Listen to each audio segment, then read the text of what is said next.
आज हमारे बीच में पता है एक ऐसे गेस्ट आने वाले हैं जिनकी जर्नी जब आप सुनेंगे तो आपको लगेगा कि क्या जर्नी है। इतनी इंटरेस्टिंग जर्नी, एक एम्प्लॉय से लेकर एक सीईओ बनने तक की जर्नी। आज हमारे बीच में अनुराग श्रीवास्तव, जो कि शब्द प्रोडक्शन हाउस के सीईओ हैं। Hello sir. नमस्ते सबको, आपके व्यूवर्स को भी। हाँ, जैसे आपने कहा, जर्नी इंटरेस्टिंग होगी, कहानियाँ बहुत अच्छी सुनी जाएंगी। आज हम जानेंगे आपके बारे में और आपकी जर्नी के बारे में है। आप एक एम्प्लॉय से एक इतना बड़ा प्रोडक्शन हाउस, आपकी इतनी इंटरेस्टिंग जर्नी और बड़ी मेहनत लगी होगी, काफ़ी चीज़ें आपने सीखी होंगी, काफ़ी चीज़ें सैक्रिफाइस, कॉम्प्रोमाइज़ेस। तो हम आपसे जानना चाहेंगे कि आखिर इस जर्नी की शुरुआत कैसे हुई, इसका थॉट कैसे आया आपके पास कि आपको एक प्रोडक्शन हाउस खोलना चाहिए। प्रोडक्शन हाउस का देखो क्या होता है, जब आदमी को पैसे की जरूरत होती है तो कुछ ना कुछ करना पड़ता है। 2019-2020 में जब लॉकडाउन आया था, सबको आया, सबकी जॉब गई, हमारी भी गई। एक पल था जब मैं पहली बार किसी एटीएम के बाहर खड़ा था और वो एक कंपनी थी, उसमें मैं जॉब करता था। वो पैसा हाथ में रखा और इसके बाद मुझे कहा गया कि भाई बस अगली सैलरी मत मांगना। उसके बाद पूरा समय चेंज हुआ। वो कहते हैं ना, जज्बात बदल गए।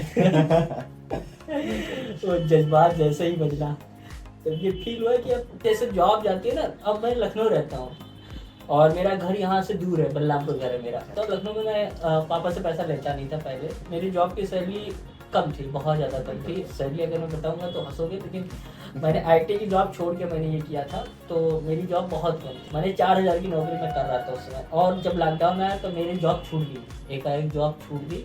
और मुझे आखिरी पैसा जो मिला, मैं इसलिए लखनऊ में रुका था कि उस कंपनी के लिए रुका था, क्योंकि अगर मैं छोड़ देता वो काम, ऐसा कह देता, तो फिर वो कंपनी में सिर्फ 3-4 लोग एम्प्लॉय थे और वो कंपनी बंद हो जाती। तो मैंने कंपनी के लिए मैं लखनऊ में सर्वाइव किया।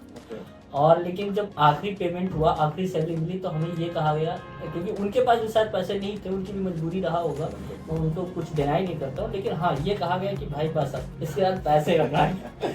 और फिर मैं किसी भी तरीके से घर पहुँचा। जब मैं रूम पे गया तो मेरी दीदी थी उस समय। मैंने उनसे बताया कि अब मेरी नौकरी जा चुकी है, अब क्या करना चाहिए। दीदी ने कहा, देखो तुम नौकरी के लिए यहाँ रुके थे, अब तुम बताओ क्या करना चाहिए। मैंने कहा घर निकलते हैं, क्योंकि घर जाना ज़रूरी है, लॉकडाउन में फंस जाऊँगा तो पैसे है नहीं। और वो उस समय मेरे अकाउंट में सिर्फ 8600 रुपये थे। और मेरे अकाउंट में 8600 रुपये थे, जिसमें वो 4000 में लेकर आया था, उसको मिला के मेरे पास टोटल 8600 रुपये थे। और मेरे पास दीदी की जिम्मेदारी थी, दीदी ऑलरेडी ट्यूशन पढ़ाती थी, तो उनके पास कुछ सेविंग थे। लेकिन अब मैं दीदी से पैसे नहीं मांग कर सकता था, तो मैंने तुरंत कार का इंतजाम किया। क्योंकि मैं जिससे कहता था वो कहता था भाई तुम ट्रक पे लग के आ जाओ, या पैदल चले आओ, साइकिल ले लो चले आओ। मैं अकेला होता तो मैं किसी भी तरीके से चला जाता था, लेकिन मेरे साथ दीदी थी तो मैं ऐसे जा नहीं सकता था। तो मैंने तुरंत अपने दोस्तों को फ़ोन किया, जितने कांटेक्ट थे मैं उनको फ़ोन किया। उस समय मुझे किसी से हेल्प नहीं मिली, वो हेल्प उस समय हो भी नहीं सकती थी। अगर कोई भी होता तो कोई भी नहीं कर पाता। लेकिन एक दोस्त था मेरा, उसने कार का इंतजाम कराया तुरंत। वो कार तुरंत मुझे मिली। और लक्की नाम था दोस्त का। और लक्की उस समय मैं उसकी आज भी मैं बहुत एहसान मानता हूँ। उस समय वो लकी लक्की था। अगर वो नहीं मिलता तो मैं लखनऊ में फंस जाता, और लखनऊ में पैसे नहीं थे। तो सबसे बड़ी बात, पैसे नहीं थे तो मैं रूम रेंट नहीं दे पाता। खाने का क्या करता, क्योंकि घर से खाना आ नहीं सकता था, राशन कुछ भी नहीं हो सकता था, सब्जी नहीं ले सकते थे। तो वो सारी चीज़ें बहुत दिक्कत करती। मैं तुरंत कार मंगाया, कार सुबह सुबह मेरे पास आ गई। सुबह मैं 5:30 बजे यहाँ से निकल गया। कार मेरी आई 3600 रुपये पे। अब 8600 में से मुझे 3600 रुपये उसको देना है, ठीक है। और मैं वो मुझे लेकर बलरामपुर गया। रास्ते में कई बार पुलिस चेक की, वो तो किसी तरीके से हम लोग पहुँच गए। मैं गाँव नहीं जा पाया दामपुर, मैं बलरामपुर रुक गया, क्योंकि बलरामपुर में मेरे बड़े मम्मी पापा रहते हैं, मैं वहाँ रुक गया। फिर जब मैं रास्ते में जा रहा था तो एक ही थॉट आ रहा था, करूँगा क्या। सबसे बड़ी बात, करूँगा क्या। अब तो कुछ है ही नहीं ना, क्योंकि देखो एक होता है कि कर लो, कुछ चल रहा होता है तो उसको कंटिन्यू करता मैं, लेकिन अब कुछ था नहीं। मेरी जॉब जा चुकी है, अब बिल्कुल ब्लैंक। रास्ते भर यही सोचता था अब क्या करूँगा, क्योंकि कुछ था नहीं। मैं जिस सपने को देखा था, मैं आया था 2019 में, हमारी बातचीत हुई थी। मेन चीज़ क्या हुआ था, मैंने जॉब अपनी आईटी की छोड़ी थी, तो उसके पीछे भी कहानी थी, वो मैं बाद में बता दूंगा। अभी जब मैं रास्ते में जा रहा तो मेरे बस दिमाग में ये था कि अब करूँगा क्या। पूरा चीज़ ब्लैंक, तुम्हारे सामने कुछ फ्यूचर दिख नहीं रहा है तुम्हारा, वॉश ऑफ हो गया वहाँ सब कुछ। अब ये इमेजिन करो कि मैं कार में बैठा हूँ, पीछे मेरी दीदी है, दीदी के साथ उनकी एक फ्रेंड थी, वो भी फंसी हुई थी यहीं पे। तो हम तीनों लोग जा रहे हैं और जो ड्राइवर था वो मतलब भाई जैसा था, एक दोस्त का भाई था, वही लेकर जा रहा था हमें। मैं रास्ते में ये सोच रहा था कि मैं घर जाऊंगा, धामपुर अगर चला गया तो मैं खेती करूंगा, जाके खाली नहीं बैठूंगा, मैं खेती जरूर करूंगा। मैं जाके अपने वही अंटा गाँव में होता है जो चिड़िया होती है, उसको भगाने के काम आता है, तो उस पे मैं रहूंगा और मैं अपनी खेती करूंगा, सब्जी बोऊंगा।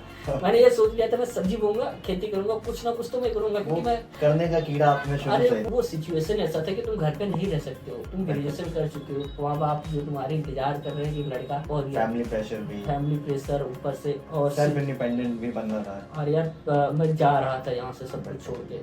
अच्छा पहुंचा घर, अब मेरे पास ये ऑप्शन था, मैंने फिर फोन किया गुप्ता जी को, क्या किया जाए। तो उससे पहले हमारे पास एक ऑफर ये था कि हम लोग उससे पहले वीडियो एडिटिंग करते थे, अपना एक यूट्यूब चैनल बनाए थे, द लॉलीपॉप करके एक यूट्यूब चैनल था, मतलब अपना नहीं था किसी का, तो हम लोग उसके लिए वीडियोस बनाते थे। तो फिर उस पर वीडियोस बनते बनते वो पेज पे भी, फेसबुक पेज पे पड़ा, तो किसी बंदे ने कांटेक्ट किया, वो पेज हम लोग मैनेज करते थे, तो बंदे ने कांटेक्ट किया, बंदे का नाम था दीपक राणा, वो आज भी हमारे क्लाइंट है, और उनके लिए आज हम फ्री वीडियो बनाते हैं, उनकी यूट्यूब चैनल के लिए पूरी वीडियोस फ्री बनाते हैं, क्योंकि उनकी वजह से हमने ये सब प्रोडक्शन हाउस शुरुआत किया। उन्होंने हमसे डिस्कस किया, तो हम लोग उससे पहले उनके लिए वीडियोस बनाते थे। उस समय आपको मैं बिलीव नहीं होगा, मैं बताता हूँ कितना हम उससे वीडियोस का चार्ज करते हैं, आप गेस करो कितना चार्ज करते होंगे एक वीडियोस का, जिसमें हम वॉइस भी देते थे, स्क्रिप्ट भी देते थे, वीडियो एडिटिंग भी करते थे, थंबनेल भी बनाते थे। इमेजिन करो कितना होगा।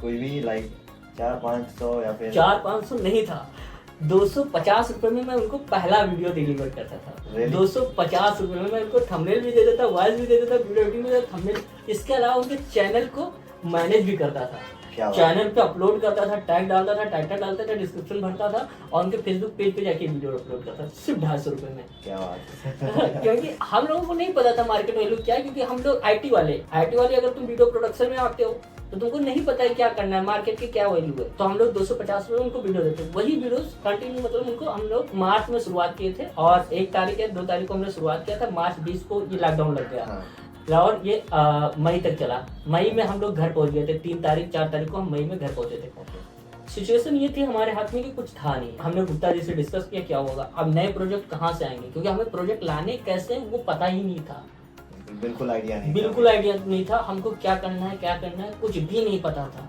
हमने फिर गुप्ता जी से डिस्कस किया कि यार देखो क्या है, तुम्हारे पास पैसे नहीं, उनके पास भी पैसे नहीं थे, हमारे पास भी पैसे नहीं थे, दोनों लोग गरीब तो कहते हैं ना, अब दोनों लोग एक रास्ते पे, एक ढैया पे दोनों लोग चल रहे हैं। उन्होंने कहा सर देखिए ऐसा है कि हम दोनों के पास पैसे नहीं, लेकिन एक चीज है सर ना, मैं आपका साथ नहीं छोड़ूंगा, आप जो कहेंगे वो हम कर लेंगे। हमने कहा यार देखो मैं अपना खुद का नहीं समझ पा रहा हूँ, मैं क्या करूंगा, तुम्हें क्या बताऊँ मैं क्या करूंगा। उन्होंने कहा मेरे पास घर पे राशन पानी है, मैं खा पीऊंगा, जिंदा रहूंगा सर, आप जो बताएंगे वो मैं कर लूंगा। कोई ऐसा कहे आपसे, वो आप पे इतना भरोसा कर रहा है, उसको डिनाई करेंगे? नहीं। हमने कहा देखो ऐसा है, रूम रेंट तुम जहाँ पे रहते हो उसका रूम रेंट देख लेंगे हम लोग, ठीक है, काम करते देखा जाएगा। हमने दीपक राणा से बात किया, दीपक राणा नया क्लाइंट ला के दिया हमें, 2 क्लाइंट वो ला के दिए, जिनके लिए हम लोग वीडियो सब बनाने लगे। एडिटिंग करते थे आप? एडिटिंग, वॉइस, स्क्रिप्ट, सब कुछ। अब स्ट्रगल देखिए, रात में जो मेरा घर है बलरामपुर वाला, वो मेन हाईवे पे, नेशनल हाईवे पे है। दिन में आप एक वॉइस नहीं रिकॉर्ड कर सकते, आप दिन में वॉइस नहीं रिकॉर्ड कर सकते किसी भी तरीके से। एक किचन है मेरा और नीचे वाले फ्लोर पे, ऊपर फ्लोर पे तो फैमिली रहती थी, हम लोग नीचे रुके हुए थे क्योंकि हम लोग लॉकडाउन के सेशन से आए थे, तो कुछ दिन के लिए क्वारंटीन होना पड़ता था, ठीक है। तो किचन में एक चिड़िया बोलती थी, पता नहीं कैसे, तो रिकॉर्डिंग रात में भी नहीं हो पाती। तो मैं जाता था पीछे फुलवारी में, वहाँ रिकॉर्डिंग करके लाता था, उसको फिल्टर करता था, बनाता था। उस समय कोई सब्सक्रिप्शन भी नहीं थी हमारे पास वेबसाइट की, चाहे वो स्टोरी ब्लॉग्स हो, इन्वेटो हो, कोई भी ऐसी वेबसाइट की सब्सक्रिप्शन नहीं थी। स्क्रिप्टिंग करता था, वॉइस करता था, थंबनेल डिजाइन करता था, मैं 3 चीज करते थे। चौथी चीज जो वीडियो एडिटिंग थी वो गुप्ता जी करते थे। गुप्ता जी के पास मोबाइल थे उस समय, Redmi Note 5 Pro, वो भी उनको बर्थडे में गिफ्ट मिला था, उनकी दीदी ने उनको बर्थडे में गिफ्ट किया था, और उससे हम लोगों ने पूरी कंपनी खड़ी कर दी। हम लोगों के पास एक्सक्यूजेस नहीं था, मतलब लाइफ में ऐसी कोई ऑप्शन नहीं बची थी, ऑप्शन ही नहीं था कि कुछ क्या करोगे, तुम्हारे पास कुछ नहीं है। एक ये था कि सोओगे, जागो, खाओ पियो, ऐश करो। एक ये था क्योंकि मुझे यहाँ पे मकान का किराया भी तो देना है। लखनऊ में जो मैं मकान ले रखा हूँ, फ्लैट 12,000 का मेरा फ्लैट था, उसका किराया मैं कैसे भरता, उसको भी तो भरना है। वो डाई सिचुएशन था आपका। मैं कैसे दूंगा? मेरे मम्मी पापा, मेरे जो पापा हैं वो किसान थे, और मेरे गांव की जो खेती होती है उसमें ज्यादा खेती नहीं होती है। क्या होता है कि 1 बीघे में 1 कुंटल गेहूँ बहुत मुश्किल से मिलता था क्योंकि पानी की कमी होती है। ओके। तो और मेरी मम्मी शिक्षा में थी, ओके। 10,000 उनकी सैलरी है। मेरा छोटा भाई जो ऑलरेडी पढ़ाई कर रहा था उसको भी पैसा देना है, वो बलरामपुर रहता था तो उसको भी पैसा देना, उसको महीने का 5,000 खर्चे आते थे। अब मम्मी 5,000 उसको दे देती थी, अब बाकी जो उसके पास पैसा बचता था 5,000 बचता था। पापा की खेती चल नहीं रही है, पापा इसके अलावा कुछ कर नहीं रहे थे, तो हम लोगों को अगर वो पैसा दे देंगे हमें और दीदी को, उनके पास खाने पीने की क्या रहेगी। तो मैं वहां से भी नहीं ले सकता कि फ्लैट का मैं लेकर दे दूं। बिल्कुल आपने डाउन से शुरू किया। और मेरे पास 3600 रुपए अकाउंट में बचे थे क्योंकि मैं ऑलरेडी कुछ चीजें खर्च कर चुका था, तो मेरे पास जो पैसे बचे थे 3600 4,000 के लगभग बचे। अब मैं 4,000 से इस कंपनी को कैसे बूस्टअप कर रहा हूँ वो मेरे लिए बहुत ज्यादा है, क्योंकि गुप्ता के पास पैसे नहीं है, मेरे पास भी पैसे नहीं है, दीदी के पास पैसे नहीं है, मैं दीदी से ले लूँ, कहीं कोई ऑप्शन नहीं, कोई ऑप्शन नहीं है, मैं पापा से ले भी नहीं सकता। अब वहां पे होती है शुरुआत एक नए दौर। मुझे एक एडिटर मिल जाती है, हम लोग शुरुआत में 2 क्लाइंट मिलते हैं जिनके लिए हम लोग डेली वीडियो बनाते हैं। गुप्ता एक दिन में 3 वीडियो बना लेते थे आराम से। ओके। 3 से 5। सर ये गुप्ता आपके फ्रेंड? हाँ मेरे फ्रेंड है, अनुराग गुप्ता नाम इनका, इनका भी नाम अनुराग ही है। ओके। और ये हम लोगों को मिले थे लखनऊ में जहाँ मैं फ्लैट लेकर रहता था उससे बगल में इनका रूम था, तो फिर हम लोग वहाँ पे मिले और फिर हम लोगों में दोस्ती हुई और अब वो हमारे साथ काम करते हैं। हम लोग अच्छा स्टार्ट हम लोगों का शुरू हुआ। अब वहाँ पे ये सिचुएशन था कि हम लोगों ने फिर 3 वीडियो पर डे का हमारा जाने लगा, 250-250 रुपए की वीडियो बनने लगी, 750 रुपए पर डे आने लगा था। कभी वीडियोस पे कॉपीराइट आ जाता था तो वो वीडियो आपका डिलीट हो जाता तो उसके पैसे भी नहीं मिलते थे। तो ये चीजें हम लोग करने लगे। फिर एक एडिटर मिल गई हम लोगों को, वो 100 रुपए की वीडियो एडिटिंग करती थी। अब हम लोग जो 250 रुपया ले रहे थे वो धीरे धीरे हमारी प्राइसिंग इंक्रीज हो गई, 350 रुपये कर दिया, तो हम लोग 100 रुपये उसको दे देते थे, वो हमारी वीडियो एडिटिंग कर देती थी, तो हमारे 250 रुपये बच जाते, क्योंकि वॉइस स्क्रिप्टिंग और थंबनेल तो मैं खुद बना लेता था और 100 रुपये उसको एडिटिंग कर दे देता था, तो मेरे 250 रुपये बच रहे थे। 100 रुपये में उसको दे देता तो मेरे दिन के 5 वीडियो बन जाते थे। मैं ऐसे करके मैं काम करने लगा, 1 वीडियो 1.5 वीडियो 2 वीडियो वो बना देती थी, 3 वीडियो गुप्ता बना लेते थे, 5 वीडियो हमारे बनने लगे। ऐसा करके हम लोगों ने 2 महीने में 26,000 जमा कर लिया। 2 महीने में 26,000 जमा कर लिया, जिसमें 5,000 रुपया पूजा का चला गया। उसका एडिटर का जो नाम था, पहली एडिटर थी उसका नाम पूजा था, वैसे उसका नाम कुछ और था लेकिन वो कोलकाता से थी, तो हमने उसने अपना नाम पूजा बताया उसके, तो हम लोग उसको पूजा ही कहने लगे। तो वो हमारी एडिटर थी। और इसके बाद 2 महीने में जब हम लोग मई और जून काम किए, जून के लास्ट में जुलाई के वही 5-6 तारीख को हम लोगों ने कैलकुलेट किया कि कितने रुपए हैं, क्योंकि पेमेंट जो होती थी ऑनलाइन आती थी, उसमें पेटीएम और वो बाउंडेड नहीं था, वो आ जाता था, तो पेटीएम और यूपीआई सब पैसे आ रहे थे। तो हमारे टोटल 26,000 रुपए 2 महीने हुआ। अब हमें लग गया कि हाँ यहाँ से हम लोग किराया निकाल सकते हैं। अभी एक स्टेप आपने क्रॉस किया। और फिर हम जाके वो लॉकडाउन में जो मकान मालिक थे उनसे हम लोग पैसे की बात की, हम लोग कहे ऐसा है अंकल जी, अब देखिए लॉकडाउन सबके साथ लगा है, हमारे ही साथ नहीं लगा थोड़ा सा, और उस समय मकान मालिक किराया नहीं ये 2 महीने का, और ये हमारे लिए बहुत अच्छा हुआ। तो हम लोगों ने जून का दिया, जुलाई का पेमेंट उनको कर दिया, वहाँ घर से हमने उनको बैंक ट्रांसफर कर दिया। अब अंकल जी यहाँ खुश कि हाँ चलो बच्चों ने आप छोड़ा नहीं। जब हम यहाँ मकान छोड़ रहे थे ना, तो हमने अपना पूरा डॉक्यूमेंट भर ले गए थे कि अब अगर पैसे नहीं होंगे तो हम नहीं आएंगे वापस, ताकि कोई दिक्कत ना। हमने सारे डॉक्यूमेंट भर लिए थे, वो चीजें छोड़ दी थी जो जरूरत नहीं थी, नहीं भी जाती हाँ नहीं जाती तो कोई दिक्कत नहीं होती, लेकिन जो हम ले गए थे वो ऐसी चीजें थी कि अगर पैसे नहीं होंगे तो अब नहीं आएंगे। क्योंकि ऐसे सिचुएशन में अगर आपके पास पैसे नहीं है तो मकान मालिक भी नहीं रखेगा पुराना, और वो भगा देगा, सामान फेंक देता। लेकिन हमने वहाँ जब पैसे भर लिए तो हमको लगा हाँ रिलैक्स कर सकते हैं, कुछ एक हिम्मत आ गई कि अब कुछ कर सकते हैं। बिल्कुल फैंटास्टिक, हम लोगों ने अच्छा किया, कॉन्फिडेंस बिल्ड हुआ आपका बहुत। ये इमेजिन करो कि जिस बंदे के पास सिर्फ 4,000 था, उसे वो 4,000 हमने वहाँ इस्तेमाल किया पूजा को पैसे देने, क्योंकि उस समय लॉकडाउन था और एडिटर जैसे काम करता था, एक वीडियो सबमिट करता था, उसको पैसे तुरंत करने पड़ते थे और क्लाइंट हमें तुरंत पैसे नहीं देता था। ये इशूज होता था। कई क्लाइंट उस समय लॉकडाउन के समय हमारे पैसे लेकर भाग गए, लेकिन हमको 26,000 रुपये बचत मिला। वैसे हम लोग काम लगभग 50,000 का किए थे। जो काम करवाता था वो पैसे नहीं देता था तो हम लोग कुछ नहीं कर पाते। काफी आपका लॉस भी हुआ। हाँ लॉस 50% आपका लॉस। हाँ 50%, लेकिन हम लोगों को 26,000 मिला ना, उससे खुशी हुई। हमारा कुछ लग नहीं रहा था। You were seeing the profit side. हाँ, हम लोगों को 26,000 से खुशी हुई, लेकिन जितना लेकर गए उससे कोई दिक्कत नहीं भी हुई। कह के ठीक है सीखेंगे। इतना कुछ जर्नी था आपके दिमाग, आपके फैमिली प्रेशर के साथ साथ आपको सेल्फ इंडिपेंडेंट बनने का, घर से मांग भी नहीं सकते थे, ऐसी आपकी मजबूरियां थी, फिर सब कुछ अकेले मैनेज करना, वहाँ से इस जर्नी तक पहुँचने में आपने मेंटली आपने आपको कैसे प्रिपेयर किया, लाइक मेंटल प्रिपरेशन आपका कैसे आया, कहाँ से आपको एक मोटिव मिला to always be that kind of person who can hard work and hardship, you know, like they can go away. जिंदगी में हमें लोग बड़े अच्छे मिलते हैं, ये मैं हमेशा कहता हूँ। मेरे पास एक अच्छी दोस्त है, मेरी बहुत बहुत करीबी दोस्त थी। जब मैं यहाँ से जा रहा था मैं बहुत फ्रस्ट्रेट था, मैं इतना फ्रस्ट्रेट था कि मैं अपनी दर्द किसी को बता नहीं पाता था। तो मैंने उससे कहा था, यार देखो अब जो था हमारे दोस्ती थी जैसी भी थी, अब सब कुछ खत्म है यार, अब मैं कुछ कर नहीं पाऊंगा तो मैं तुमसे मिल भी नहीं पाऊंगा। उसने कहा था ऐसा कुछ नहीं होता है, अभी तुम जा रहे हो, तुम्हारा सिचुएशन थोड़ा सा खराब है, एक समय आएगा जो तुम कर लोगे। दीदी ने कहा अरे ठीक है हो जाएगा, नहीं होगा तो क्या होगा। पापा ने कहा अरे ठीक है, जो नहीं कुछ कर पाते हैं क्या वो खेती नहीं करते हैं, लेकिन एक होता है ना कि तुमको लोग बड़े अच्छे मिलते हैं। अगर आप अच्छे हैं तो आपको लोग अच्छे मिलेंगे। मेरी दोस्त मुझे बहुत सपोर्ट करती है, आज भी करती है। जब भी मैं बहुत खराब स्थिति में रहा हूँ तो मैं उससे चर्चा किया हूँ। मुझे मेरे लिए मेरे दोस्त बहुत इंपॉर्टेंट रखते हैं। जैसे मेरे लिए गुप्ता जी बहुत इंपॉर्टेंट रखते हैं, अनमोल वो बहुत इंपॉर्टेंट रखता है, मेरे मनीष दोस्त, सचिन एक दोस्त है, उसके बारे में बताता हूँ। वो ऐसा बंदा था कि वो घर पे रहता था और तैयारी कर रहा था। मुझे स्क्रिप्ट राइटर की नीड थी, मुझे अपने कंटेंट लिखवाने की स्क्रिप्ट राइटर की नीड थी। मैंने उसको फोन किया, मैंने कहा ऐसा है भाई मुझे स्क्रिप्ट राइटर चाहिए, मेरे पास स्क्रिप्ट राइटर नहीं है, तुम भाई फ्री हो तो कर लो। तो उसने कहा यार मैं तैयारी कर रहा हूँ, तो कह रहा है ठीक है मैं कर लूँगा। मैंने कहा भाई यार लेट वो खुशी खुशी कर लिया। क्या बात है, एक दिन में डेली 4 से 5 स्क्रिप्ट लिख देता था। क्या बात है। और मैं दोस्त बड़े अच्छा पाया हूँ। मेरी जो बेस्ट फ्रेंड है, जब मैं तरक्की नहीं कर रहा था तो उसने अपना उसका फेवरेट जो फूड थे, फेवरेट चीज़ें थी, उसने भगवान से मान लिया कि अगर ये चीज़ें सही हो जाएगी तो मैं नहीं खाऊंगी। उसने अब वो ना ही केला खाती है, ना ही वो कॉफ़ी पीती है, चॉकलेट्स उसने छोड़ दिया। और उसने सोमवार का व्रत किया मेरे लिए ताकि मैं सक्सेस हो। दीदी ने मेरे लिए बृहस्पति भगवान का व्रत किया।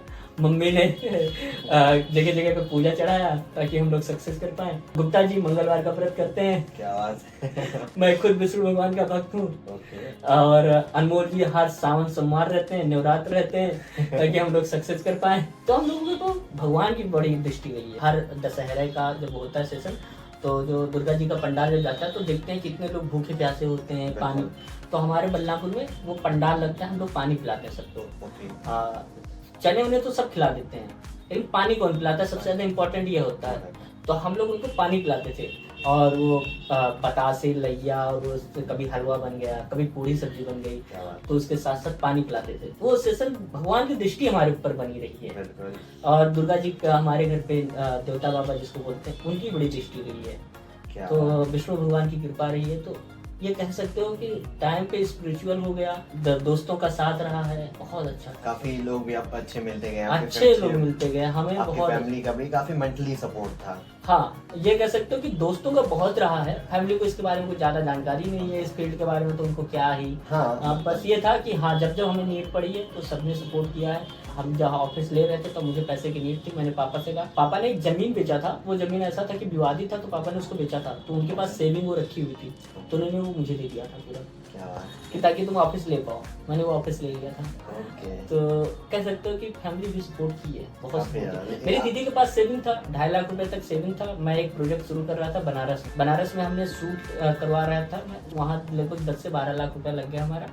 जुलाई 2022 में हम लोग कर रहे थे, 10 से 12 लाख रुपया लगा। और हमारे पास बजट नहीं था। हमने टीम तैयार की, वहाँ पे रहने की व्यवस्था कराई, फ्लैट किराए पे लिया। मैं जा नहीं पाया था, जाने वाला था, तब तक वहाँ पे काम बंद हो गया था। कॉलेज आपस में सबकी बॉन्डिंग थोड़ी सी उन लोगों की खराब हो गई, जो टीम थी, तो उसमें लेकर दिक्कत आई। लेकिन हाँ, हम लोग वहाँ पे लॉस था, 10 से 12 लाख रुपए का लॉस हुआ।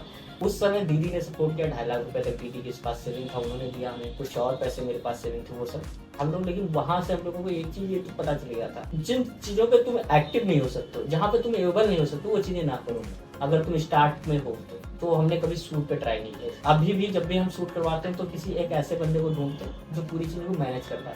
और इसीलिए अक्सर मैं पर्सनली खुद रहता हूँ शूट पे, क्योंकि मुझे पता है कि एक बार हमने खा चुका हूँ, तो मैं दोबारा क्यों दूंगा ऐसा। तो ये आपने गलतियों से हमेशा सीखा है। हमेशा जितनी चीजें की, मैंने यूट्यूब चैनल शुरू करने की कोशिश की, फिर मैं एक्टिव नहीं रह पाया। तो मुझे पता चला कि देखो, जिस चीज से पैसा आ रहा है उन चीजों से अर्निंग करो, इसके अलावा जो तुम्हारे पास टाइम बचे तो तुम दूसरा करो। मैं इसलिए यूट्यूब चैनल नहीं चला पाया। अभी जैसे हम लोग वेब सीरीज एडिट किए, काफी अच्छा उसका चला, नाम नहीं बता सकता क्योंकि वो सेकंड पार्टी की तरफ से आया था मुझे। हमने एक सॉन्ग एडिट किया, तो हम लोग जब वो चीज़ें कर रहे थे 2022 के दौर में, तो हम लोगों को अच्छा लग रहा था। फिर हम लोगों ने अब तो बहुत कुछ कर चुका काम में हूँ। मजा आ रहा है। हाँ, अब तो हम लोग काफ़ी चीज़ें कर चुके हैं। जो हम लोग गवर्नमेंट प्रोजेक्ट किए, ये समझिए कि हम लोग गवर्नमेंट में महाराष्ट्र गवर्नमेंट के लिए प्रोजेक्ट किया था। हम लोग कई और भी गवर्नमेंट के लिए किए, ठीक है, कई पॉलिटिकल कैंपेन किया। तो बेसिकली तो आपका ये जो प्रोडक्शन हाउस है, शब्द प्रोडक्शन हाउस, राइट? जी।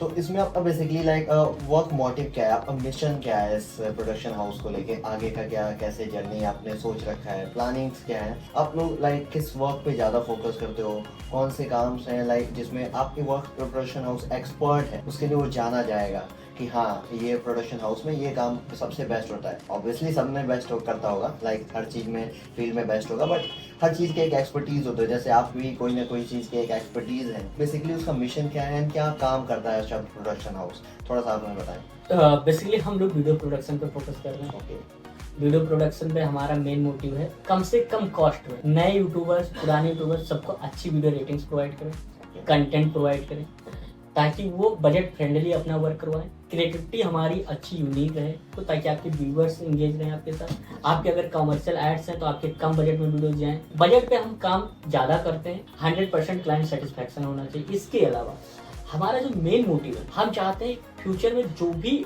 जहाँ भी हर एक बंदा क्रिएटर बने, तो उसके दिमाग में एक ही चीज़ होनी चाहिए वीडियो एडिटिंग के लिए, वो है सब प्रोडक्शन हाउस। जब भी उसको अपने बजट की इशू हो तब भी वो सब प्रोडक्शन हाउस का याद करे, और जब भी उसके पास मैक्सिमम बजट हो तब भी वो सब प्रोडक्शन हाउस का यूज करे।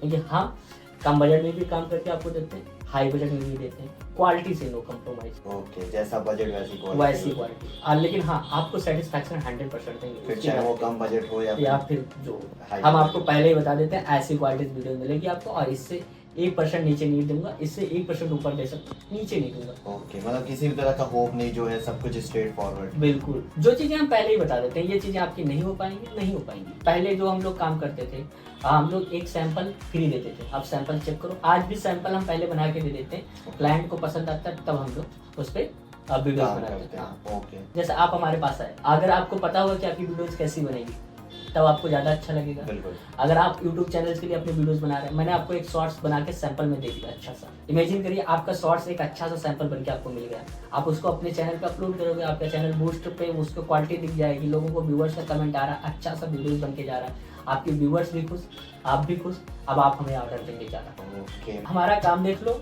हमारे चैनल्स पे जाओ, वीडियोस देख लो, मेरे क्लाइंट्स के वीडियोस देख लो, आप सैंपल्स देख लो जो मैं आपको ड्राइव पे दे देता हूँ, आप हमारे वॉइस सुन लो, हमारी स्क्रिप्ट देख लो, जो भी आपको देखनी हो, हमारे काम को पहले एनालिसिस कर लो, हमारी बजट देख लो, जेन्युइन प्राइसेस हैं। आप एक बात बताइए, आप 3 से 5 मिनट की वीडियो लेने जाते हो, वॉइस भी हम दे देंगे, स्क्रिप्ट भी हम दे देंगे, वीडियो एडिटिंग भी दे देंगे, थंबनेल भी दे देंगे।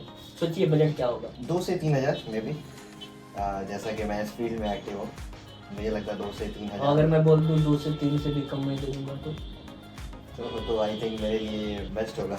मैं आपको 3 मिनट से 5 मिनट की वीडियो 999 में दे देता हूँ, वो भी वॉइस भी मेरी, स्क्रिप्ट भी मेरी, वीडियो एडिटिंग भी मेरी, थंबनेल भी, और वॉइस भी ऐसी वैसी नहीं कि किसी की भी दे दूंगा, आरजे की वॉइस देता हूँ।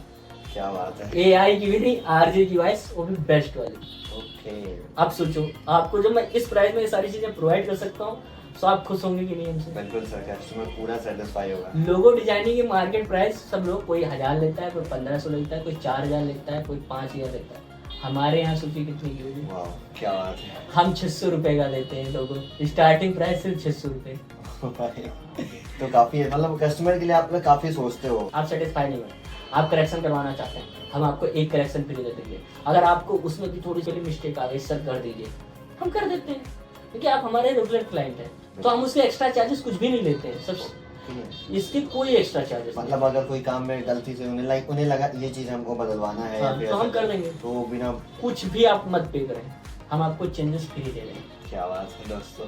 नहीं, बहुत बढ़िया बात है सर। आपकी जर्नी इतनी ज़्यादा इंटरेस्टिंग रही है, मतलब काफ़ी ज़्यादा स्ट्रगल रहा है, और वो स्ट्रगल करते करते जब आप यहाँ तक पहुँचे, इस प्रोडक्शन हाउस को जब आपने इस्टेब्लिश किया, जब आप CEO बने, तो आपको लाइक कैसा फील हुआ, लाइक कि आपने क्या सोचा कि आगे आपको लाइक कैसे वर्क बैलेंस करना है? क्योंकि जब आप एक प्रोफेशनल हो जाते हैं तो आपकी पर्सनल लाइफ, प्रोफेशनल लाइफ दोनों को मैनेज करना, और अगर आपकी लव लाइफ है तो उसको तीनों को मैनेज करना कुछ लोग प्रिपेयर नहीं हो पाते हो, तो लेकिन जैसा आप बता रहे हो मुझे ऐसा लगता है कि आप काफ़ी बेटर तरीके से मैनेज करते हैं। तो आपने लाइक अपने वर्क लाइफ को, पर्सनल लाइफ को, प्रोफेशनल लाइफ, और जैसा मैंने कहा अगर आपकी कोई लव लाइफ है तो आप उसे लाइक कैसे मैनेज करते हैं? यार देखो क्या है कि लव लाइफ और पर्सनल लाइफ में थोड़ा सा मैं वीक रहा हूँ। मैं ये हमेशा माना हूँ कि मैं लव लाइफ में और पर्सनल लाइफ में उतना टाइम नहीं दे पाया, और मैं कुछ ज़्यादा ही बिजी रहा अपने काम को लेकर, क्योंकि मैं अपने काम को 17 घंटे मिनिमम देता हूँ डेली के। 17-16 घंटे मेरे डेली के होते हैं। मैं रात के 2-2 ढाई बजे तक अपने क्लाइंटों के रिप्लाई,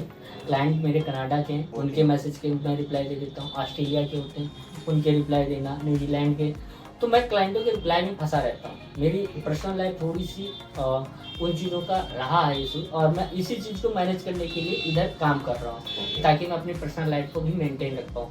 लेकिन आदमी जब भी काम करे तो मेरा उसको सजेशन रहेगा कि पर्सनल लाइफ को मेंटेन कर चलें, लव लाइफ अगर आपकी है तो उसको मेंटेन करके चलो, क्योंकि दो चीज़ें बहुत इंपॉर्टेंट। जो आपकी पार्टनर है उसको, वो अगर आपको सपोर्ट कर रही है, आपका ये फर्ज बनता है कि उसको लास्ट तक आप अपने साथ रखें, ना कि वो सिर्फ स्ट्रगल का वो फेज है। और ये मैं मानता हूँ कि अगर कोई आपके साथ, वो चाहे आपका पार्टनर हो, आपका दोस्त हो, आपकी बहन हो, आपकी माँ है, आपके पिताजी हैं, अगर वो सारे हैं आपके साथ स्ट्रगल में थे, तो आपका जब फल आने का टाइम है तो वो आपके साथ रहने चाहिए। उसके लिए चाहे जितना स्ट्रगल करना पड़े।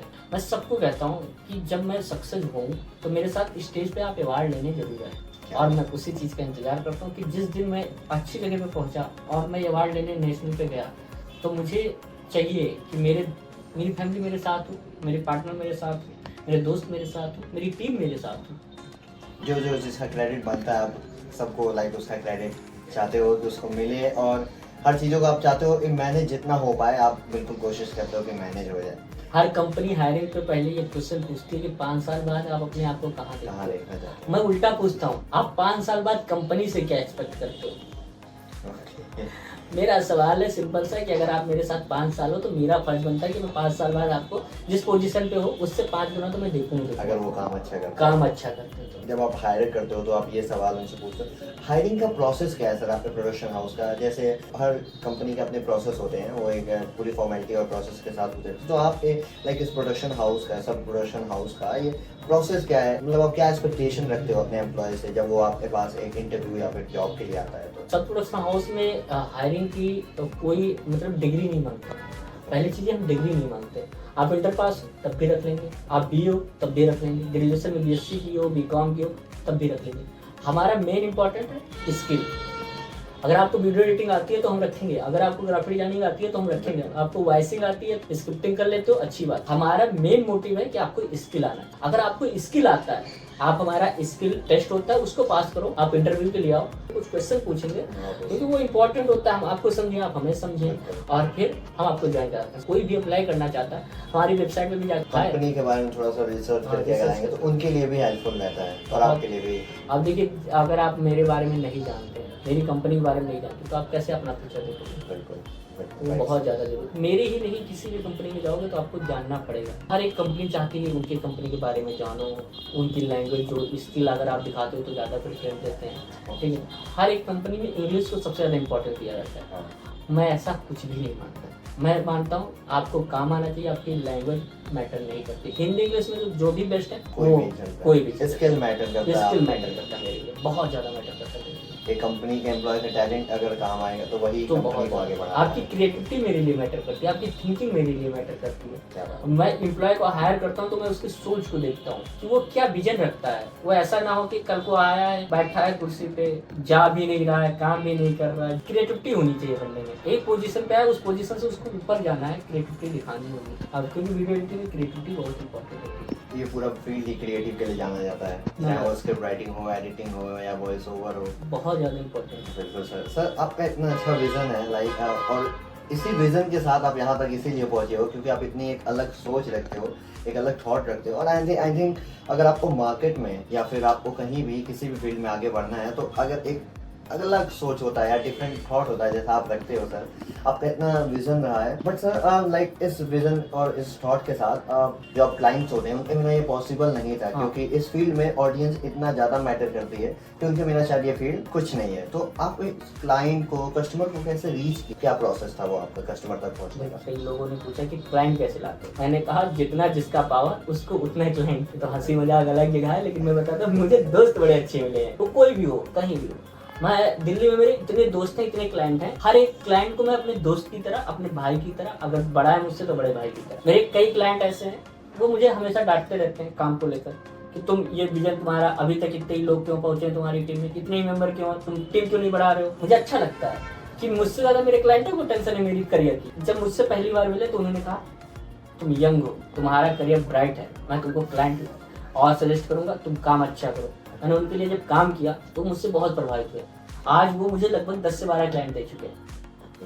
माउथ टू माउथ इतना मार्केटिंग हुई मेरी। एडवांस प्रोजेक्ट मेरे पास पहले से ही रहते हैं। मैं 7-8 दिन का सब लोग बैकअप रखते हैं, मैं 1.5-2 महीने का बैकअप मेरे पास होता है क्लाइंटों का। और मेरे पास पहले से सेगमेंट लगा रहता है कि हाँ अब इस क्लाइंट का प्रोजेक्ट कंप्लीट होगा, अब दूसरे क्लाइंट का प्रोजेक्ट आना है, ठीक है। तो मुझे दोस्त बड़े अच्छे मिले, वो क्लाइंट के रूप में भी मिले, भाई के रूप में मिले, जो जहाँ मिला वो अच्छा मिला। उनसे रीचिंग बढ़ी बहुत ज्यादा। मैं लखनऊ में रहता हूँ, मैं लखनऊ का मार्केट कैप्चर ही नहीं किया, क्योंकि मुझे दिल्ली का मार्केट इतना अच्छा मिला, मुझे बेंगलोर का मार्केट अच्छा मिला, कनाडा का मार्केट अच्छा मिला। तो इंटरनेशनल तक आप कैसे हाँ, पहुंचे? इंटरनेशनल में भी ऐसे ही क्लाइंट टू क्लाइंट। मैं काम जिसके लिए करता था वो दूसरे को प्रेफरेंस करते थे। यहाँ तक कि एक क्लाइंट था मेरा, उसका गाना का शूट हो रहा था लंदन में 2022 में, गाने का शूट हो रहा था लंदन में। वो बंदा इतना अड़ गया, क्लाइंट था मेरा और मुझे बहुत मानता है, आज भी बहुत मानता है। उसका गाने का शूट हो रहा था लंदन में। उसने कहा भाई तुम नहीं चलोगे तो मैं गाने का शूट नहीं करूंगा। मैंने कहा सर मैं नहीं जा सकता, मैं कैसे जाऊंगा सर, मेरी ऑफिस कौन देखेगा। कह रहे नहीं, मैं तुम्हारा वीजा कराऊंगा, मैं तुम्हारा अगर पासपोर्ट नहीं बनाया तो वो भी बनवाऊंगा, मैं तुम्हारे टिकट कराऊंगा, तुम्हारे रहने खाने का मेरा पूरा, तुम वहां जैसे ही उतरोगे फ्लाइट से वहां मेरी गाड़ी खड़ी रहेगी, मेरा मैनेजर तुमको रिसीव करेगा, तुम्हारे साथ एक मैनेजर है। मैंने कहा सर आप कुछ भी कर ले, मैं नहीं जा सकता क्योंकि मैं कंपनी दे रहा हूँ, मेरे पास कोई है नहीं, मैं किस भर पे जाऊंगा। ऐसे रिलेशन मेरे कई क्लाइंटों के साथ बने हैं। मैं ऑफिस में हूँ या ना हूँ, उसका काम टाइम पे जाएगा। अगर वीडियोस में कोई करेक्शन होगा, कोई भी प्रॉब्लम होगा, वो खुद फोन करके मेरे मैनेजर को डांट देता है, कहता है अनुराग भाई है नहीं तो तुम लोग क्या कर रहे हो, तुम लोगों को काम सही से नहीं करना आता है। तो मेरे क्लाइंट मुझे ऐसा छोटा भाई, बड़ा भाई, दोस्त के रूप में बहुत ट्रीट करते हैं। इससे मुझे बहुत अच्छा लगता भी है और मेरा मार्केट कैप्चरिंग ऐसे ही है। इससे आपका एक ट्रस्ट भी बिल्ड होता है कि ट्रस्ट आप बहुत। कल को एब्सेंस में आपके इस कंपनी को। अभी एक क्लाइंट है मेरा, उसने आज से 6 महीने पहले मुझे 10,000 रुपये पे कर दिया था। वो मुझे बोला, कहा कि भाई तुम्हारा प्रोसेस क्या है काम करने का। वो तो हमने कहा सर ऐसा है कि हम कुछ एडवांस पेमेंट लेते हैं और इसके बाद काम शुरू। कहा अच्छा बारकोड भेजो, मैंने भेज दिया, उसने 10,000 रुपये डाल दिया। और 6 महीने बाद आज कल में उसका कल काम शुरू हुआ उसके बैनर से। मैंने उसी दिन का सर पैसे पहले नहीं दिया करिए, मुझे पहले काम दे दिया करिए। भाई तुम पैसे रखो यार, काम तो करवा ही लेंगे तुमसे। ये वाली जो ट्रस्ट है ना, हर एक क्लाइंट सोचता है एक बार ट्रस्ट बन गया कहीं उसको ब्रेक नहीं होने देना। बिल्कुल बिल्कुल। मैं पैसों के मामले में बहुत क्लियर रहता हूँ, इसलिए क्लाइंटों से कहता हूँ पहले काम करो फिर पैसे दो। लेकिन एडवांस में नए मेंबरों से लेता हूँ, बाकी मैं पुराने मेंबरों से एडवांस कभी पैसे लिया ही नहीं आज तक। जिनके साथ काम चला आ रहा है। और सबके क्लाइंट क्या होते हैं कि एक साल में हर बार नए क्लाइंट आते हैं, हर महीने में नए क्लाइंट आते हैं। आपको मैं बताऊँ, मेरे क्लाइंट जब मैंने कंपनी शुरू की 2020 में, उस दिन के क्लाइंट आज भी मेरे पास। मैंने क्लाइंट ब्रेक किया ही नहीं। वो क्लाइंट जाते हैं फिर वापस आ जाते हैं। इस लेवल का ट्रस्ट आपने बना के रखा है। मेरे क्लाइंटों से ट्रस्ट बड़े अच्छे हैं। काफी ज्यादा रिलेशंस आपके कस्टमर्स और क्लाइंट्स के साथ है, काफी स्ट्रांग रहा है। बहुत ज्यादा। मैं किसी क्लाइंट से घर नहीं गया, किसी क्लाइंट से मिला नहीं हूँ। जेन्युइन बताऊं, मैं आज तक सिर्फ 3 क्लाइंटों से मिला। इस बात से मैं एग्री करता हूँ, क्योंकि आपसे बात करके ऐसा लग रहा है कि लिटरली मैं बिल्कुल जो है मेरा बिल्कुल फेस टू फेस रहता है। मैं क्लाइंट से कह देता हूँ इतना लगेगा सर, वो कैसे भाई इतना नहीं है, तब भी वीडियो ले जाओ। लेकिन मैं क्लाइंट को कभी मना नहीं करता। अक्षर प्रोडक्शन हाउस के गेट से कोई वापस नहीं गया है। कोई अगर ये कॉल कर दिया है तो मैं वापस नहीं भेजा हूँ। आपके लिए रिव्यू और ये कितना मैटर करता है? और वैसे आपके ऑफिस का एनवायरनमेंट क्या है? आप कभी मेरे ऑफिस में विजिट करिए, मेरे एम्प्लॉय से बात करिए। कोई अगर कह दे कि मैं किसी एम्प्लॉय से पर्सनली नहीं मिलता हूँ, किसी एम्प्लॉय से मैं बात नहीं करता हूँ, हर एक एम्प्लॉय मुझसे ज्यादा मेरे एम्प्लॉय मेरे बारे में बता देंगे। जब भी कोई दिक्कत होती है, कोई भी चीज होती है, एचआर से तो डिस्कस करते ही करते हैं। अगर उनको सेटिस्फेक्शन नहीं मिलता, कहते मैं सर से बात कर लूंगा। वो काफी ज्यादा आपसे क्लोज कनेक्ट बहुत, मैं सबसे पर्सनली मिलता हूँ, हर एक एम्प्लॉय हो, छोटा से छोटा एम्प्लॉय, ऑफिस बॉय तक। कभी मैंने अंतर नहीं किया ऑफिस बॉय में और अपने। जब भी मैं कोई बड़ा फैसला लेता हूँ मैं सबसे डिस्कस करता हूँ। मेरी कंपनी नहीं है सिर्फ, अब सबकी कंपनी हो गई है, फैमिली की तरह फैमिली की तरह। उनके घर पे कोई प्रॉब्लम है, उन्होंने कहा सर मेरी मम्मी की तबीयत है, पहले मम्मी देखो बाद में तुम मुझे देखना, जाओ घर जाओ मम्मी का ध्यान रखो। मुझसे ज्यादा मेरे एम्प्लॉय डांट देते हैं अपने जूनियरों को, ये काम क्यों नहीं कर रहा, वो डेडिकेशन क्योंकि उनको पता है कि ये नुकसान सिर्फ मेरा नहीं हो रहा है, उनका भी हो रहा है, क्योंकि उनको पता है ये कंपनी सिर्फ मेरी नहीं उनकी भी है। स्टार्टिंग में जब हम कैश बर्न कर रहे थे उस समय कंपनी थोड़ी सी नीचे आई, फिर भी किसी बंदे की मैंने प्रमोशन नहीं रोका। मैंने कहा यार देखो नीचे आ रही ऊपर आ रही वो सीईओ का प्रॉब्लम है, वो अपना देखेगा, यानी मैं देखूंगा मेरी प्रॉब्लम मैं अपना नहीं लूंगा। हार्ड वर्क से कोई कॉम्प्रोमाइज नहीं, वो हमारे लिए बहुत ऑनेस्ट हैं, हम उनके लिए ऑनेस्ट हैं। और हर एक बंदा हमारे साथ सेलिब्रेट करता, हम उसके साथ एंजॉय करते। जैसे मैंने भी काफ़ी सुना था सर इस प्रोडक्शन हाउस के बारे में, तो मुझे लगा था सर आपसे मिलना चाहिए।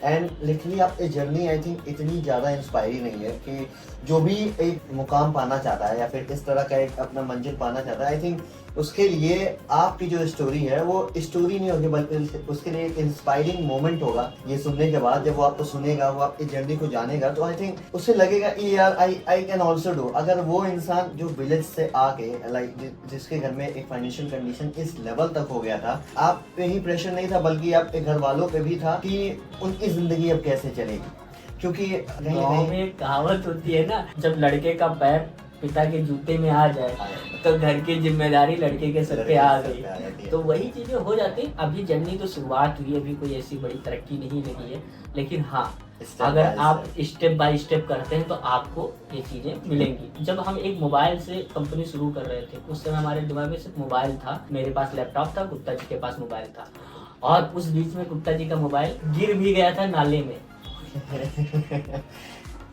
जनरेशन पार्क है लखनऊ में, उसमें उनका मोबाइल गिर गया, गरीबी में आता है। तो वो बोटिंग कर रहे थे, उनके जेब से मोबाइल नीचे गिर गया। अब जनरेशन पार्क जो वो पूरा बना हुआ है वो कितना गहरा है, उसमें कंधे कंधे तक पानी थी। अब वो मोबाइल उन्होंने नया नया लिया था, उस मोबाइल के लिए उसमें जंप मार दिए थे। वो मोबाइल तो मिल गया 3-4 घंटे की उनकी मशक्कत के बाद, लेकिन वो मोबाइल खराब होती। हमने सोचा था करेंगे क्या, क्योंकि मोबाइल था वो सब कुछ और उसी से हो ही रही थी। अब तो आप कुछ भी ले सकते हो, आप कुछ भी खरीद सकते हो, लेकिन जब एक शुरुआती स्टार्टअप का सिचुएशन होता है और आपके पास पैसे ना हो कम बजट में, आज मेरी कंपनी कभी एडवर्टाइजमेंट नहीं करती, हम लोग जीरो मार्केटिंग करते हैं। जीरो मार्केटिंग में हम लोग इतनी अच्छी परफॉर्मेंस देते हैं। कंपनियां हजारों रुपए लगाती हैं, लाखों करोड़ों मार्केटिंग में खर्च करती हैं, और फिर उनकी बजट आती है, उनका प्रोडक्ट आता है, उनका क्लाइंट आते हैं। हम लोग जीरो मार्केटिंग में काम करते हैं। आप बिलीव नहीं करोगे, आज तक हमने अपनी मार्केटिंग में 10 रुपए भी नहीं लगाए। एंड बिना मार्केटिंग के आप बिना मार्केटिंग के बारे में सब प्रोडक्शन हाउस को सब जानते हैं, बिना मार्केटिंग के हमारे पास प्रोडक्ट आते हैं। क्या बात है। एक रिलेशन हमने बिल्ड कर रखा, वो लेवल ऑफ जो रिलेशन ट्रस्ट मेरे आई थिंक मुझे लगता है मैं यहाँ से जाने के बाद कुछ ऐसा करना चाहूँगा सर, क्योंकि आप काफ़ी सर आप इस प्रोडक्शन हाउस को लाइक आप आगे बढ़ाना चाहते हो ऑब्वियसली सर, बट जैसे एम्प्लॉय का इंटरव्यू लेते हो तो आप उससे ये पूछते हो कि उसका क्या एक्सपेक्टेशन है 5 साल बाद कंपनी के लिए। सर आपका एक्सपेक्टेशन आपके फ्यूचर से क्या है 5 साल बाद, कि आप अपनी कंपनी को किस लेवल पे ले जाना चाहते हो, आपके विजन आपके प्लानिंग्स क्या है इस कंपनी को आगे ले जाने के। देखो मैंने फ्यूचर तो देखा नहीं है और फ्यूचर भगवान के हाथ में होता है। मैं बहुत मानता हूँ विष्णु भगवान को, और मेरी फैमिली बहुत ज़्यादा स्पिरिचुअली कनेक्टेड रही है। हमारा जो मेन मानना है कि जब भी आप फ्यूचर की प्लानिंग करो तो इन चीज़ों को देख के रखें कि जो आपके साथ है वो उनका भी फ्यूचर प्लान साथ में करो। तो मेरा मानना है जो मेरे साथ शुरुआत से थे मैं सबको साथ में चाहता हूँ। मैं जब भी प्लान करता हूँ ये चाहता हूँ कि कल को जो भी चीज़ें मैं अचीव करूँ सब साथ में। तो सब प्रोडक्शन हाउस को मैं इंटरनेशनल को चाहता हूँ कि मेरी कंपनी इंटरनेशनल पे नंबर 1 पे तो दिखे ही दिखे वीडियो प्रोडक्शन में। फ्यूचर में प्लानिंग है कमर्शियल एक्ट्स को सूट्स एंड सारी चीज़ों को डिस्ट्रीब्यूट करने की, वो तो करेंगे। ब्रांड प्रमोशन पे भी जा रहे हैं। तो अभी आप ऑन फील्ड भी काम करते हो या फिर ऑफ फील्ड? अभी ऑफ फील्ड भी करते हैं, ऑन फील्ड भी जरूरत पड़ने पर करते हैं। ठीक है, अभी जरूरत पड़ने पर अगर सॉन्ग शूट हो रही है तो जाना पड़ता है। ज्यादातर हम कोशिश करते हैं ऑफ फील्ड काम करने की। हम लोग पोस्ट प्रोडक्शन सबसे ज्यादा करते हैं। पोस्ट प्रोडक्शन हमारा मेन काम पोस्ट प्रोडक्शन का 90-95% हमारा पोस्ट प्रोडक्शन का ही होता है। बाकी अगर कोई इमरजेंसी नीड आती है कोई ऑन फील्ड का तो आप उसके लिए भी तैयार रहते हैं। एक लास्ट क्वेश्चन मैं आपसे शेयर करना चाहूँगा सर, डेस्टिनी आपके लिए कितना मैटर रहा है? आपको क्या लगता है डेस्टिनी और हार्ड वर्किंग दोनों का क्या लेवल होता है आप एक सक्सेस में, आप क्या ज़्यादा रोल प्ले किया है आपके लाइफ में, और क्या लगता है आपको इन दोनों में से क्या ज़्यादा इंपॉर्टेंट रहता है, क्रूशियल रहता है एक सक्सेस में? जब आपके पास पाने के लिए सब कुछ हो और खोने के लिए कुछ ना हो, पीछे देखने की जरूरत ही नहीं थी हमें। क्या डेस्टिनी पता थी कि देखो अगर पैसे कमाएंगे तो कल को नाम होगा। ठीक है, पैसे नहीं कमाओगे तो फिर वही नौकरी करूंगा कहीं आईटी में जाके, सारी चीज, क्योंकि मैंने फ्रीलांसिंग सारी चीजें कर रखी थी ऑलरेडी, मैंने कई काम किए। टेक्निकली हम काफ़ी स्किल्ड मैं बीसीए जब कर रहा था तो मैंने 3 साल बहुत काम किया, सब क्लासेस करते थे मैं, इसके अलावा तो मुझे लैंग्वेज बहुत अच्छी आती थी, तो मुझे पता था कि मैं ये नहीं कर पाऊंगा तो मैं जॉब जरूर कर लूंगा। मुझे 12-13 लैंग्वेज आती है, किसी आम आदमी को नहीं आती है होगी, तो वो मैं सोच सकता था कि मैं कर लूंगा। मैं गेम डेवलपिंग करना चाहता था, मेरी प्लानिंग भी हो गई थी मैं कैसा गेम बनाने वाला हूँ। तो लेकिन जब मैं एकाएक टूट गया तो मेरे पास पैसे नहीं थे, तो मैं क्या करता, कुछ तो चाहिए कि कैसा आए। तो उसके लिए मैंने सोचा आप पुरानी चीज़ों से सीखो, आप गलतियों से सीखो, अपनी चीज़ों से सीखो, और अपने दोस्तों को मत खो, दोस्त बनाओ। अच्छे दोस्त बहुत काम आते हैं, दोस्त होने चाहिए। गर्लफ्रेंड हो तो भी अच्छी बात है, नहीं है तो भी अच्छी बात है, लेकिन दोस्त हो, दोस्ती बहुत जरूरी है। इस जर्नी में आपने ये बात रियलाइज की कि आई थिंक आपको दोस्त, मेरा एक दोस्त था निशान, मेरे पास लैपटॉप नहीं था यार, मतलब मैं शुरुआत में जब मुझे फाइनेंस मैनेजर हायर करना था तो मेरे पास लैपटॉप नहीं था, मुझे जरूरत थी लैपटॉप की। तो मैं क्या करूँ, मैंने उससे कहा यार देखो ऐसा मुझे लैपटॉप चाहिए यार, तो अपना लैपटॉप दे दोगे? कहा यार ले लो क्या दिक्कत है, कब तक चाहिए? मैंने कहा यार 10 दिन के लिए दे दो। तो उसने कहा ठीक है, और उस समय वो यूट्यूब शुरू किया था तो वीडियो एडिटिंग करता था और खुद का कुछ ऐसे छोटा मोटा करता था, बाकी वो जॉब करता था। तो उसने अपना यूट्यूब चैनल बंद कर दिया मेरे लिए। उसने कहा, उसने बताया नहीं मुझे कभी, लेकिन मुझे पता चला बाद में कि उसने मेरे लिए यूट्यूब चैनल बंद कर दिया। उसने मुझे लगभग 2 महीने तक मुझे लैपटॉप लेकर रखा और मुझसे कभी मांगा नहीं, मैंने खुद ला के दिया उसको कि नहीं लो भाई रख लो यार तुम्हारा laptop, thank you so much. बाद में मुझे पता चला कि उसने अपना यूट्यूब चैनल बंद कर दिया है। ये बहुत दुखी हुआ, मतलब मैं इससे बहुत ज़्यादा दुख हुआ और मैंने उससे बात किया, तुम बताते तुम्हारा ये दुर्मिल था कि अरे नहीं यार मैं कर क्या रहा था, उसको मुझे चैनल पे ये वो करके उसने अपनी बात टाल दी। लेकिन मुझे पता चला कि हाँ ये चीज़ें थी, ऐसा कह सकते हो कि मुझे दोस्त बड़े अच्छे मिले। सर जो आपके प्रोडक्शन हाउस है वो दोस्त आज भी हैं आपके साथ? मेरे प्रोडक्शन हाउस में मेरे दोस्त नहीं हैं, मेरे साथ मेरे जैसे अनुराग गुप्ता जी हैं, अनमोल जी हैं, आज भी हैं, मनीष जी हैं, और पुराने मेंबरों में बात करें तो समायरा जी थी, तो उनका तो हैंडीकैप थी, तो थोड़ा सा उनको प्रॉब्लम था तो उनको घर जाना पड़ा था, तो वो अब जॉब नहीं कंटिन्यू कर रही है। लेकिन सचिन जी कर रहे थे तो उनको पढ़ाई करनी थी, तो तक मेरे पास सेटल हो गया था, तो उन्होंने कहा कि अब भाई तुम्हारे पास सेटलमेंट हो गई है, सारी चीज़ों का अरेंजमेंट हो गया, अब मैं जाऊँ यार, मुझे पढ़ना था। अच्छा लगता है मुझे अपने दोस्तों तो उन्होंने आपका साथ दे के फिर उन्होंने फिर अपना करियर पे फोकस किया। मुझे बहुत अच्छा लगता है, मतलब मेरे दोस्त बड़े अच्छे थे। ये पॉडकास्ट सुनने के बाद आपके दोस्त आपके पार्टी जरूर आपके ले रहे होंगे कि मतलब मेरे दोस्त बड़े अच्छे हैं, मैं हमेशा मानता हूँ मेरे दोस्त, मेरी फैमिली, मेरी दीदी, मेरी गर्लफ्रेंड या कह सकते हो मेरी पार्टनर बहुत अच्छे हैं। और मैं इस चीज़ों को मानता हूँ क्योंकि जब 2019 में मैं उदास हो गया था, मुझे करियर में मुझे जॉब नहीं मिल रही थी, मुझे जॉब मिली आईटी की, तो 22,500 रुपये की सैलरी का ऑफर हुआ था, लेकिन करना नहीं चाह रहा था मुझे, क्योंकि उसमें मुझे सेटिस्फैक्शन नहीं मिल रहा था। बाकी जगह पर मैंने 100 से 150 इंटरव्यू दिया, चाहे वो ऑनलाइन हो ऑफलाइन हो, मुझे 6,000 रुपये की 7,000 रुपये की जॉब के ऑफर होती है, जबकि मैं उससे ज़्यादा फ्रीलांसिंग में कर लेता हूँ। तो मैंने करियर स्विच करने को सोचा, मुझे कुछ बड़ी चीज़ें चाहिए थी कि हाँ अब बड़ा करना है तो तुमको डिजिटल मार्केटिंग आनी चाहिए। तो मैंने डिजिटल मार्केटिंग के लिए मैंने 4,000 की जॉब किया और मैंने सीखा अच्छा सा। विपिन भैया मुझे बहुत मदद किया, उनकी वजह से मैं आज यहाँ भी हूँ। जब मैं मिलता हूँ तो उनको मैं क्रेडिट देता हूँ, आज भी मैं क्रेडिट दे रहा हूँ। उन्होंने बताया कि पैसों का इंपॉर्टेंट क्या होता है, उन्होंने बताया मुझे कि कैसे डिजिटल मार्केटिंग में करियर बनाना है, उन्होंने जीरो से लेकर आज तक मुझे सिखाया, बहुत कुछ सिखाया विपिन भैया ने। तो ज़्यादा इमोशनल हो जाएगा, कहानी में रुला रहा है, ये चीज़ें बड़ी दिक्कत होगी। इंटरेस्टिंग जर्नी है, आई थिंक वो बहुत कुछ सीखे होंगे, वो बहुत कुछ आई मीन ये जाने होंगे। ये ना ही सिर्फ करियर मैटर करता है बल्कि तो आप मानते हो उनकी वजह से कहीं ना कहीं उनका क्रेडिट है आपके करियर में? जयदीप मेरा मैं तुमको बताता हूँ 2019 में वही जो सितंबर का महीना था, मैं पुल पे था उसके साथ, मैंने उससे कहा यार देखो यार मुझे कुछ समझ में नहीं आ रहा करियर में क्या करना चाहिए। मैं बहुत उलझा था, मैं 2 महीने तक फ्रस्ट्रेटेड था। अपनी फ्रस्ट्रेशन में मतलब इतने की पर्सनल लाइफ में इफेक्ट कर रहा था। पर्सनल लाइफ में मैं दीदी को ऊपर चला देता था, कभी कभार दीदी भी सोचती थी यार इसको क्या कहूँ, मतलब वो भी बेचारी, वो मेरी वजह से एक कोचिंग और पढ़ाती थी, ट्यूशन पढ़ाती थी वो। Okay. 4 ट्यूशन पढ़ाने लगी थी उस समय, क्योंकि पैसे नहीं थे घर पे, जहाँ मैं फ्लैट पे रहता था। मेरी दीदी ने मुझसे कहा था तुम एमसीए कर लो। मैंने कहा यार कहाँ से पैसे आएंगे, कौन देगा वैसे, क्योंकि पापा के पास पैसे नहीं थे उस समय। हो सकता है शायद आप एमसीए की वजह से अब यहाँ ना होते तो वो बेटर ही था आपके लिए। हाँ, एमसीए में नहीं कर पाया था। मैं जतीन के पास गया तो जतीन ने मुझे बताया, भैया से बात किया उसने, भैया ने कहा ठीक है मैं 4000 दे पाऊंगा अभी, क्योंकि मेरी भी सिचुएशन उतनी अच्छी है नहीं। मैंने कहा ठीक है भैया, मुझे 4000 दीजिए, मुझे कोई दिक्कत नहीं है। क्योंकि मुझे बॉन्ड मिल गया और मुझे भैया ने बहुत सिखाया, मुझे डिजिटल मार्केटिंग में बहुत कुछ सिखाया, मैं सब कुछ सीखा डिजिटल मार्केटिंग में। लेकिन हाँ, सिचुएशन बिगड़ा और हम लोग अलग हो गए, लेकिन आज भी मैं बहुत मिस करता हूँ। ऑब्वियस है सर, मतलब हालात चलते गए, कारमा बनता गया। चलिए सर, बहुत अच्छा लगा सर आपसे बात करके, एंड आई थिंक सबको बहुत कुछ सीखने को मिला होगा। और इस जर्नी को जो भी है, जो भी सुन रहा है, उसको कोशिश करना, इनसे बहुत कुछ सीखने को मिला। और अपने दोस्तों को मत छोड़ना, राइट सर? हाँ, दोस्त बहुत इंपॉर्टेंट है लाइफ में, दोस्त इंपॉर्टेंट है। आप दोस्तों के साथ रहो, दोस्त हर मुसीबत में तुम्हारे साथ खड़े मिलते हैं, ये चीजों का ध्यान रखो। तुम्हारी गर्लफ्रेंड नहीं मिलेगी, लेकिन दोस्त तुम्हारे साथ मिलेंगे। तुम्हारे माँ बाप वहाँ नहीं पहुंचेंगे, लेकिन दोस्त मिलेंगे। मैं जब ये ऑफिस ले रहा था तो कॉन्ट्रैक्ट पे साइन करने के लिए कोई जरूरत थी, गुप्ता जी ने साइन किया था इसमें कॉन्ट्रैक्ट के लिए। तो हमेशा दोस्त बनाओ, दोस्त बहुत इंपॉर्टेंट है। बहुत अच्छा जर्नी सर, आपसे बात करके बहुत अच्छा, आई थिंक मुझे भी बहुत कुछ सीखने को मिला। Thank you so much sir कि आपने पॉडकास्ट के लिए टाइम दिया अपने कीमती समय में से, एंड बहुत अच्छा लगा सर बढ़िया आपसे लगा बात आपके करके। साथ भी, और मुझे अच्छा लगता है जब कोई मिलता है नया बंदा, जैसे आप लोग थे। Thank you so much sir for giving your time. अरे सो मच।